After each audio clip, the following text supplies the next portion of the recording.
नमस्ते आप सभी को मेरे पहले YouTube चैनल में आप सभी का स्वागत है। इस YouTube वीडियो का इंग्लिश वर्जन भी है जिसका लिंक मैंने डिस्क्रिप्शन बॉक्स में डाल दिया है। अगर आपको ये इंग्लिश वर्जन में देखने का मन हो आप उस लिंक पे विजिट करके वो वीडियो देख सकते हैं। आज का जो वीडियो है वो ड्रोसोफिला मेलानोगास्टर के डेवलपमेंटल जेनेटिक्स पे है। इस पूरे टॉपिक को मैंने 3 पार्ट में डिवाइड कर दिया है। आज का पहला पार्ट जो है वो development of dorsal ventral axis के बारे में है। ये जो टॉपिक है वो CSIR या DBT पॉइंट ऑफ व्यू से बहुत इंपॉर्टेंट है। तो आइए आज का वीडियो स्टार्ट करते हैं। ड्रोसोफिला के डेवलपमेंटल जेनेटिक्स को मैंने 3 पार्ट में डिवाइड किया है, जिसका पहला पार्ट है आज का video development of dorsal ventral axis, दूसरा है development of anterior posterior axis और तीसरा जो है वो पैटर्न रेगुलेटिंग जीन्स है। हालांकि इन्हें मैंने 3 पार्ट में डिवाइड किया है पर जानने की ये बात है कि ये तीनों ही चीज़ें इंटरकनेक्टेड हैं। पैटर्न रेगुलेटिंग जीन्स का ही एक टाइप है मैटर्नल जीन, जिनके एक्सप्रेशन के जो भी जीन प्रोडक्ट्स होंगे वो इन दोनों इवेंट्स को हेल्प करेंगे। डॉर्सल वेंट्रल एक्सिस के फॉर्मेशन और एंटीरियर पोस्टीरियर एक्सिस के फॉर्मेशन में वो हेल्प करेंगे। पर इसे थोड़ा समझने में इजी बनाने के लिए इनके 3 अलग अलग पार्ट कर दिए गए हैं। तो आइए आज का पहला पार्ट स्टार्ट करते हैं। डेवलपमेंटल जेनेटिक्स स्टार्ट करने से पहले थोड़ा सा एक ब्रीफ इंट्रोडक्शन ले लेते हैं ड्रोसोफिला का। ड्रोसोफिला को हम as a model organism use करते हैं। सो बेसिकली मॉडल ऑर्गेनिज्म वो स्पीशीज होते हैं जिन पे बहुत सारी डिफरेंट स्टडीज की जा सके और ये इजी टू मेंटेन हो, इनका मेंटेनेंस में कोई भी ज़्यादा दिक्कत ना आए, अच्छे से ये लैब में हैंडल हो जाए। अभी तक ड्रोसोफिला पे बहुत सारे बायोलॉजिकल प्रोसेसेस की स्टडी हो चुकी है, such as embryo development, learning behaviour, ageing etcetera. So आप सोचते होंगे कि एक ह्यूमन बीइंग और ये फ्लाई कितना ही डिफरेंट दिखते हैं, तो किस तरीके से ये रीजनेबल है कि हम इस फ्लाई पे वो सारे फंडामेंटल मैकेनिज्म्स पढ़ें। सो एक्चुअली ये सारे फंडामेंटल बायोलॉजिकल मैकेनिज्म और पाथवेज जो होते हैं वो एक तरीके से कंजर्व्ड है फ्लाई इन ड्रोसोफिलाज और ह्यूमन स्पीशीज में। उसके अलावा और कौन से टेक्निकल एडवांटेजेस हैं जो कि ड्रोसोफिला को एक मॉडल ऑर्गेनिज्म बनाता है, जिसके कारण हम इसे यूज करना ज्यादा बेटर समझते हैं ना कि कोई वर्टिब्रेट मॉडल को। तो ड्रोसोफिला जो होते हैं इनकी हैंडलिंग बहुत इजी होती है, ये एक्सपेंसिव नहीं होते हैं, इनका लाइफ साइकिल जो है वो बहुत शॉर्ट होता है।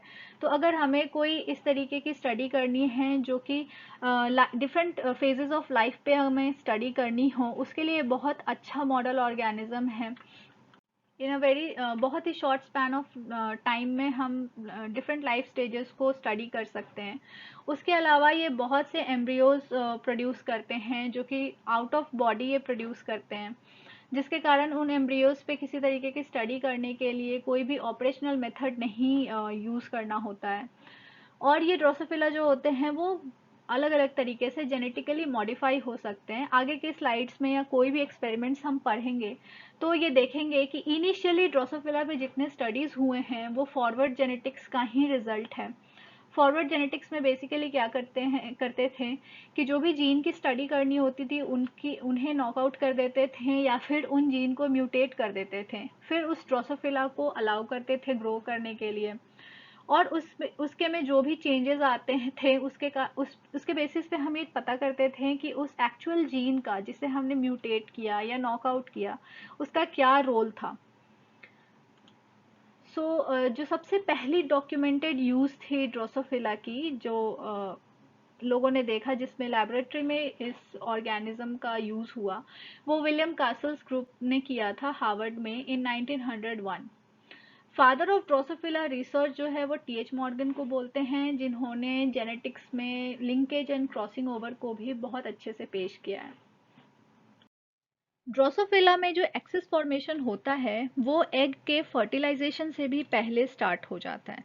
तो सबसे पहले तो हम एग फॉर्मेशन के बारे में पढ़ेंगे। जो oocyte होता है वो oogoनियम से डेवलप होता है, जो कि एक फीमेल जर्म सेल है। oogoनियम का न्यूक्लियस 4 बार न्यूक्लियर डिवीजन होता है और उसकी इनकम्प्लीट कैरियोकाइनेसिस होती है। तो सपोज अगर ये हम फीमेल जर्म सेल लेते हैं और इसमें इसका न्यूक्लियर डिवीजन हो तो ये 2 न्यूक्लियस बनाएगा। अगर इसकी कंप्लीट कैरियोकाइनेसिस होती तो ये 2 सेल बनाता और हर एक सेल में एक एक न्यूक्लियस होता। पर ड्रोसोफिला के केस में ऐसा नहीं होता है। इसमें क्या होता है, ये न्यूक्लियर डिवीजन के बाद इनकम्प्लीट कैरियोकाइनेसिस होता है, मतलब कि न्यूक्लियस सेपरेट तो होता है पर ये सेल्स जो होते हैं एक तरीके से इंटरकनेक्टेड ही रह जाते हैं। तो ये 4 न्यूक्लियर डिवीजन और इनकम्प्लीट कैरियोकाइनेसिस जो होता है, एंड प्रोडक्ट्स इसका होता है 16 इंटरकनेक्टेड सेल्स। ये 16 इंटरकनेक्टेड सेल्स में 15 ओवेरियन नर्व सेल होते हैं और एक oocyte प्रिकर्सर होता है जो कि फ्यूचर में जाके oocyte प्रोड्यूस करेगा। ये जो oocyte प्रिकर्सर होता है वो जनरली इस एग के उस एंड पे प्रेजेंट होता है जो कि फ्यूचर में जाके पोस्टीरियर एंड बनने वाला है। पर अभी ऐसा कुछ भी नहीं हुआ है कि इसे हम पोस्टीरियर एंड बोल सकते हैं। कि हम इसलिए बोल रहे हैं क्योंकि हमें अभी इतने रिसर्च या फिर हो चुके हैं ड्रोसोफिला के केस में कि हमें पता है कि हाँ ये पोस्टीरियर एंड होगा इन फ्यूचर।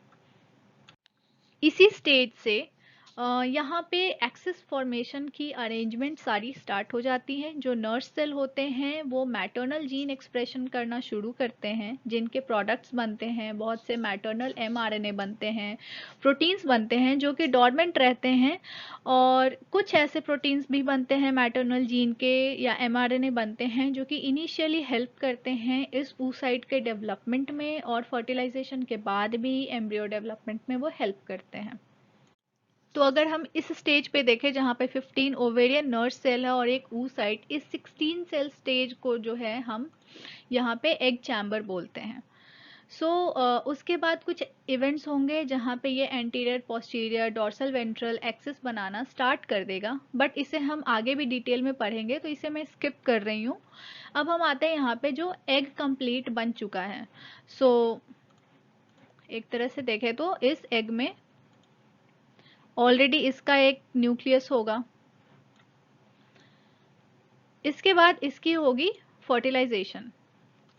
फर्टिलाइजेशन के बाद एक ऑलरेडी इसका अपना न्यूक्लियस, एक स्पर्म का न्यूक्लियस आएगा and it will be 2n, ये 2n बन जाएगा।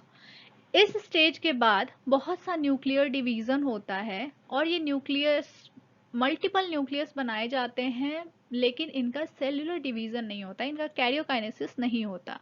इसी कारण से इस स्टेज को या इस प्रोसेस को पूरा सुपरफिशियल क्लीवेज बोलते हैं और इस स्ट्रक्चर को सिंसाइशियल ब्लास्टोडर्म बोलते हैं। ऐसा क्यों बोलते हैं? सिंसाइशियम जनरली ऐसे सेल या साइटोप्लाज्मिक मास को बोलते हैं जिसमें बहुत सारे न्यूक्लियस होते हैं। तो यहाँ पे वही केस है। और सुपरफिशियल क्लीवेज इसलिए बोलते हैं कि एक तरीके से डिवीजन तो हो रहा है बट कंप्लीट डिवीजन नहीं हो रहा है, सेल्स जो हैं वो सेपरेट नहीं हो रहे हैं।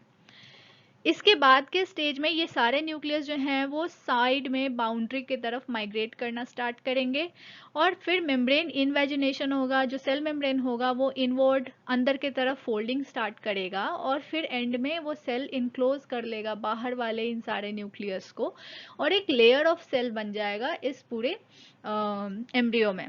तो इसे हम इस स्टेज पे सेलुलर ब्लास्टोडर्म बोलेंगे। तो ये पूरा जो स्टेप है ये पूरा थोड़ा और डिटेल में हम पढ़ लेते हैं। ये जो यहाँ पे फर्टिलाइजेशन हुआ, यहाँ से लेके सेलुलर ब्लास्टोडर्म बनने तक 14 डिवीजन्स होते हैं। 1 to 8 डिवीजन जो होता है वो हर एक डिवीजन 8 मिनट्स का होता है। 8 डिवीजन तक अराउंड 256 न्यूक्लियाई जो है वो बन चुके होते हैं।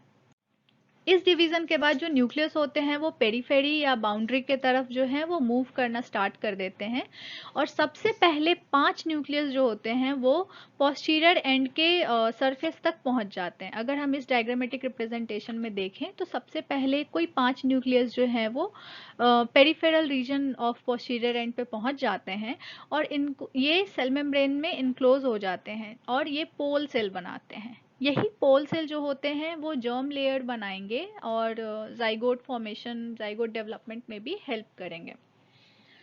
ये पोल सेल बनने के बाद जो 9th न्यूक्लियर डिवीजन के एंड पे होगा, उसके बाद ऑलमोस्ट 10th डिवीजन तक सारे ही न्यूक्लियस जो हैं वो पेरीफेरी तक पहुंच चुके होंगे, मतलब बाउंड्री पे एंड सरफेसेस तक पहुंच चुके होंगे। इसके बाद 4 और न्यूक्लियर डिवीजन होता है।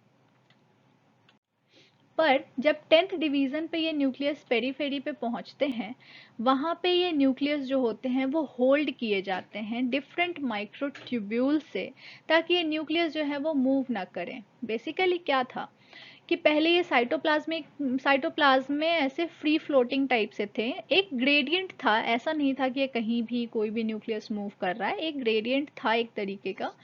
पर हाँ, ये अब इस स्टेज पे क्या होते हैं, इन्हें माइक्रोट्यूब्यूल होल्ड किए रहता है, तो ये मूव नहीं करते हैं। इसके बाद जो है हमारा 4 और डिवीज़न होता है, 11th 12th 13th and 14th। जो ये सारे डिवीज़न जो होते हैं बहुत स्लो रेट पे होते हैं, अगर हम इनका कंपैरिजन करें पहले के 10 डिवीज़न में, तो ये बहुत ही स्लो रेट पे होते हैं। इस सारे स्टेज तक, जहाँ तक हमारा न्यूक्लियर एक लेयर नहीं बना है, ब्लास्टोडर्म नहीं बना है, इस स्टेज तक हम अपने एम्ब्रियो को सिंसाइशियल ब्लास्टोडर्म बोलते हैं। इस 13th डिवीजन के अराउंड जो हमारा सेल मेम्ब्रेन होता है वो इनवर्ड फोल्डिंग स्टार्ट कर देता है। तो ये हमारा सेल मेम्ब्रेन है, ये न्यूक्लियस है, ये ग्रीन कलर में ये माइक्रोफिलामेंट शो किए गए हैं जो कि इस न्यूक्लियस को होल्ड किए हुए हैं। और ये मेम्ब्रेन जो है वो न्यूक्लियस के बीच में फोल्डिंग किए जा रहा है। उसके बाद ये पिंच ऑफ होगा और यहाँ पे इनक्लोज कर लेगा, मतलब बंद कर लेगा इस पूरे न्यूक्लियस को एक तरीके से एक सेल में, और ऐसी पूरी लेयर बन जाएगी इस पूरे एम्ब्रियो के चारों तरफ। तो यहाँ पे ये सेलुलर ब्लास्टोडम बोला जाएगा। अच्छा, ये जो स्टेप होता है जहाँ पे हम सिंसाइशियल ब्लास्टोडर्म से सेलुलर ब्लास्टोडर्म के तरफ ये जा रहा है हमारा एम्ब्रियो, इस स्टेप को रोका जा सकता है, प्रिवेंट किया जा सकता है ऐसे बहुत से ड्रग के यूज से जो कि माइक्रोट्यूब्यूल्स को टारगेट करते हैं।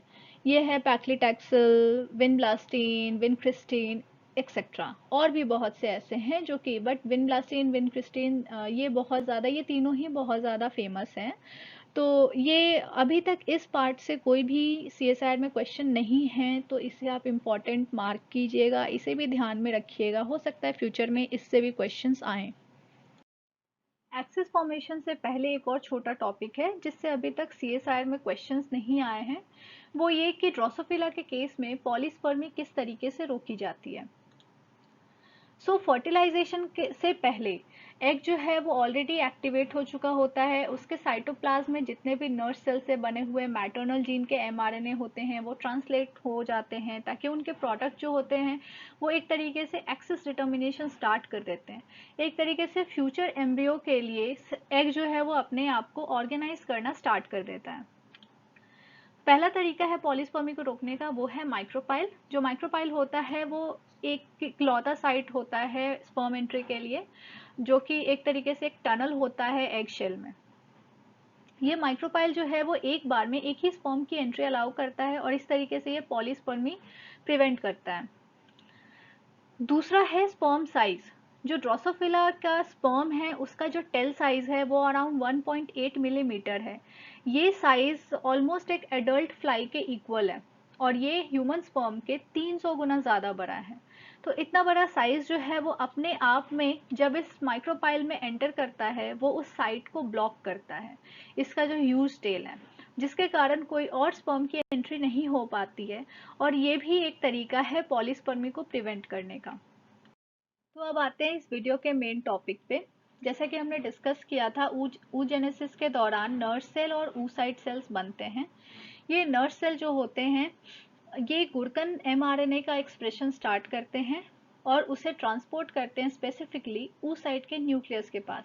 यहाँ पे गुरकन एमआरएनए जो होता है वो गुरकन प्रोटीन में ट्रांसलेट होता है, जो कि बाइंड करता है जो पोस्टीरियर एंड के फॉलिकल सेल्स होते हैं उनके टॉर्पेडो रिसेप्टर्स पे। जैसे ही ये बाइंड होते हैं ऐसे सिग्नलिंग प्रोसेसेस स्टार्ट होते हैं जो कि इन टर्मिनल फॉलिकल सेल्स को पोस्टीरियर फॉलिकल्स में कन्वर्ट कर देते हैं।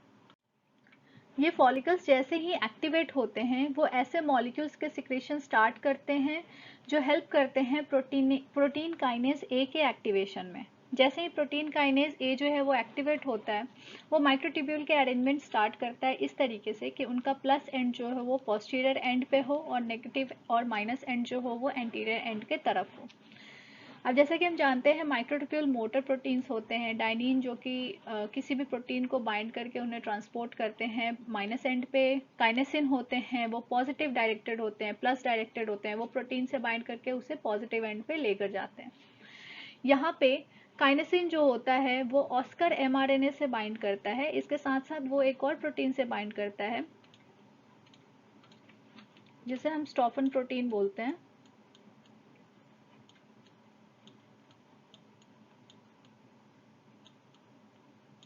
स्टॉफन प्रोटीन इन दोनों से बाइंड करके वो इन्हें प्लस एंड के तरफ लेकर जाता है, जहाँ पे स्टॉफन प्रोटीन जो होता है वो ऑस्कर एमआरएनए को ट्रांसलेट करता है इनटू ऑस्कर प्रोटीन।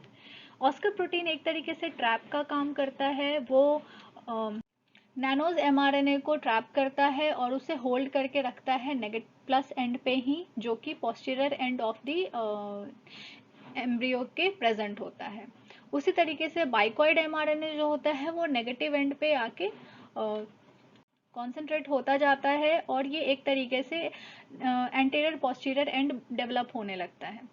इसके बाद जो ऊ साइड का न्यूक्लियस है वो डॉर्सल साइड पे शिफ्ट हो जाता है और यहाँ से सिग्नलिंग स्टार्ट होती है जो कि डॉर्सल वेंट्रल एक्सिस का फॉर्मेशन स्टार्ट करता है।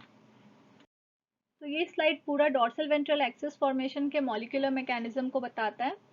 यहाँ पे हमने देखा कि जो ऊसाइड का न्यूक्लियस है वो डॉर्सल एंड पे ट्रांसफर हो जाता है, वहाँ पे वो गुरकन एमआरएनए को गुरकन प्रोटीन में कन्वर्ट करता है, जो कि डॉर्सल साइड के जो भी फॉलिकल सेल्स होते हैं उनके टॉर्पेडो रिसेप्टर्स पे बाइंड करता है। जैसे ही गुरकन प्रोटीन टॉर्पेडो पे बाइंड करता है, यहाँ पे सिग्नलिंग स्टार्ट होते हैं जो कि इन फॉलिकल सेल्स के मॉर्फोलॉजी को चेंज करते हैं, साथ ही ये एक और प्रोटीन पाइप प्रोटीन के सिंथेसिस को भी रोकते हैं।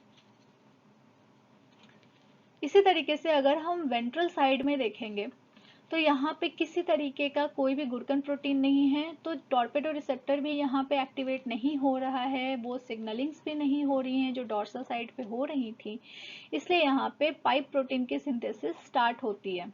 इसका मैग्नीफाइड फॉर्म अगर देखें, जो पाइप प्रोटीन होता है वो एक एक्स फैक्टर को बाइंड करके उसे एक्टिवेट करता है, ये एक अननोन फैक्टर है। ये unknown activated factor noodle protein से बाइंड करने के बाद गैस्ट्रोलेशन डेफिशिएंट प्रोटीन को एक्टिवेट करता है। एक्टिवेटेड गैस्ट्रोलेशन डेफिशिएंट प्रोटीन जो है वो स्नेक प्रोटीन को एक्टिवेट करता है, वो ईस्टर को एक्टिवेट करता है और ये ईस्टर प्रोटीन जो होता है वो स्पार्टसल को एक्टिवेट करता है। ये स्पार्टसल प्रोटीन जो है वो एक्टिवेट होने के बाद टॉल रिसेप्टर से बाइंड करता है। जैसे ही ये एक्टिवेट होता है, टॉल रिसेप्टर दो प्रोटीन्स को एक्टिवेट करता है जो उसके साइटोप्लाज्मिक एंड पे बाइंड है, पेली एंड ट्यूब। ये दो प्रोटीन्स जो होते हैं वो कैक्टस प्रोटीन को फॉस्फोराइलेट करते हैं। फॉस्फोराइलेशन के बाद ये डिग्रेड हो जाता है और जिस डॉर्सल प्रोटीन को ये होल्ड करके रखता है या ट्रैप किए हुए होता है वो रिलीज हो जाता है और वो उस साइड के न्यूक्लियस में एंटर करने के बाद कुछ ऐसे सिग्नलिंग स्टार्ट करता है जिसके कारण ये जो फॉलिकल सेल्स होते हैं वो वेंट्रल फेट ले लेते हैं, इनका वेंट्रलाइजेशन हो जाता है। इस पूरे डॉर्सल वेंट्रल एक्सिस के मॉलिक्यूलर जो भी स्टडी है इसमें सबसे ज़्यादा इम्पॉर्टेंट है आपको ये याद रखना कि किस तरफ के फॉलिकल सेल्स के टॉर्पेडो रिसेप्टर्स बाइंड कर पा रहे हैं, गुरकन कहाँ पे बन रहा है, कहाँ पे वो टॉर्पेडो से नहीं बाइंड कर रहा है, कि डॉर्सल साइड पे पाइप प्रोटीन नहीं बन रहे हैं, वेंट्रल पे बन रहे हैं। उसके अलावा ये जो कैस्केड देख रहे हैं आप, प्रोटीन का एक्टिवेशन डीएक्टिवेशन जो भी हो रहा है, ये कहाँ पे हो रहा है, ये पेरीवाइटलिन स्पेस में हो रहा है, जो कि यहाँ फॉलिकल सेल्स है, यहाँ है पेरीवाइटलिन स्पेस, यहाँ पे हो रहा है। जो टॉल रिसेप्टर्स हैं वो इन पेरीवाइटलिन स्पेस के लेयर पे हैं और इनका ये पार्ट जो बेली एंड ट्यूब से बाइंड है वो इस साइटोप्लाज्मिक एंड के तरफ है जो कि कैक्टस प्रोटीन को डिग्रेड कर रहा है। सो बेसिकली कैक्टस प्रोटीन का साइट क्या होगा, ये साइटोप्लाज्म इसका साइट होगा। ये सारी चीज़ों को ध्यान में देना है, इस तरीके से क्वेश्चंस आते हैं, इस तरीके से बहुत बेसिक क्वेश्चन होता है पर क्वेश्चंस को रीड करने के बाद ऐसा लगता है कि बहुत लॉन्ग क्वेश्चन है, बहुत ही ज़्यादा टफ क्वेश्चन है। उसके अलावा एक और क्वेश्चन होता है कि गुरकन प्रोटीन जो है वो बनने के बाद यहाँ वेंट्रल साइड के टॉर्पेडोज पे क्यों नहीं बाइंड करता है। तो गुरकन प्रोटीन जो होता है वो इतने लॉन्ग डिस्टेंस में डिफ्यूज नहीं कर पाता, इसलिए वो अपने सराउंडिंग के टॉर्पेडोज पे ही बाइंड करके सिग्नलिंग कर सकता है। और क्योंकि उस टाइम तक हमारा oocyte का न्यूक्लियस हमारे डॉर्सल साइड पे प्रेजेंट होता है, इसलिए वो डॉर्सल टॉर्पेडोज पे ही बाइंड कर पाता है।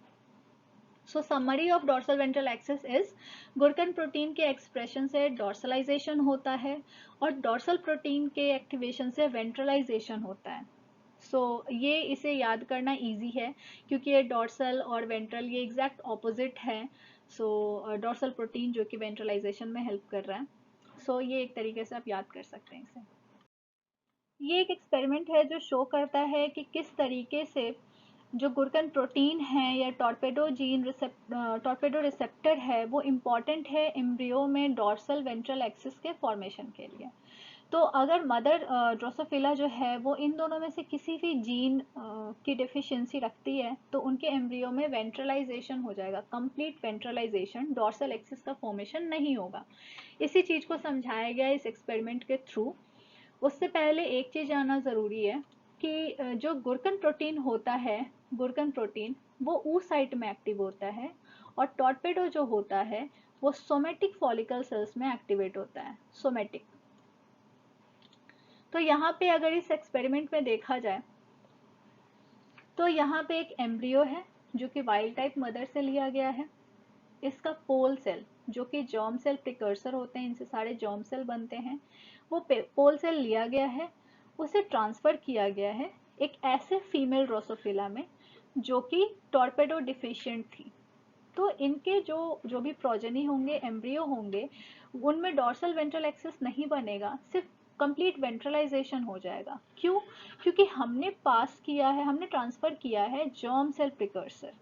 हालांकि इस पूरे फीमेल में टॉर्पेडो ही नहीं है, जो कि जिसका जर्म सेल से लेना देना कुछ भी नहीं है। टॉर्पेडो जो है वो सोमेटिक फॉलिकल सेल्स में आते हैं।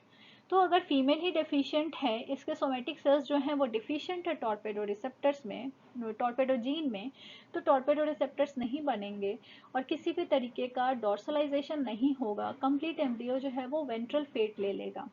उसी तरीके से यहाँ पे कोई ऐसी एम्ब्रियो एक ऐसी मदर ड्रोसोफिला से लिया गया है जो कि टॉर्पेडो डिफिशिएंट थी, उसके जर्म सेल लिए गए हैं और जर्म सेल को एक ऐसे फीमेल ड्रोसोफिला में ट्रांसप्लांट किया गया है जो कि वाइल्ड टाइप थी। इनका एम्ब्रियो जो होगा वो नॉर्मल डॉर्सल वेंट्रल एक्सिस रखेगा क्योंकि हमने टॉर्पेडो डिफिशिएंट मदर एम्ब्रियो का जर्म सेल ट्रांसफर किया है। हालांकि जब वो एक वाइल्ड टाइप फीमेल में गया, उसके सोमेटिक सेल्स में टॉर्पेडो जीन प्रेजेंट थे, जिसके कारण उसे रिसेप्टर्स मिल गए और इसमें नॉर्मल डॉर्सल वेंट्रल एक्सिस का फॉर्मेशन हो गया। तो इस तरीके के छोटे छोटे एक्सपेरिमेंट्स हैं जो कि बहुत यूजफुल होते हैं CSIR के 4 मार्क्स क्वेश्चन सॉल्व करने के लिए, और इससे तो ऑलरेडी क्वेश्चन आ भी चुका है। कोई भी क्वेश्चन जो कि एक्सपेरिमेंटल बेस्ड है, डेवलपमेंटल बायोलॉजी का, देखने में बहुत टफ लगता है, बट बिलीव मी अगर आपके ये छोटे छोटे कॉन्सेप्ट्स क्लियर हैं, वो सारे क्वेश्चंस बहुत इजीली बन जाते हैं और 4 मार्क्स लेना बहुत ही इजी हो जाता है। थैंक यू इस वीडियो को देखने के लिए। आई होप आपको ये वीडियो भी उतना ही अच्छा लगा हो जितना इसका इंग्लिश वर्जन लगा था आपको। इस वीडियो को लाइक ज़रूर कीजिएगा, मेरे चैनल को सब्सक्राइब कीजिए, आगे आने वाली वीडियोस आपको अपडेट होती रहेंगी। Thank you so much.